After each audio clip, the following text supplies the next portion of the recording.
એ cache ગૂંથે અને બંધાય ગઝલ, કોણે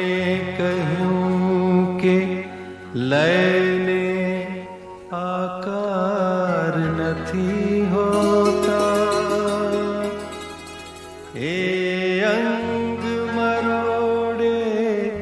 અને વળખાય ગઝલ. જ્યારે પ્રણયની જગમાં શરૂઆત થઈ હશે,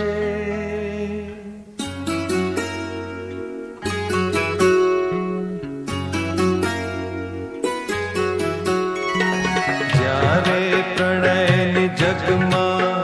શરૂઆત થઈ હશે, જ્યારે પ્રણયની જગમાં શરૂઆત થઈ હશે, ત્યારે પ્રથમ ગઝલની રજૂઆત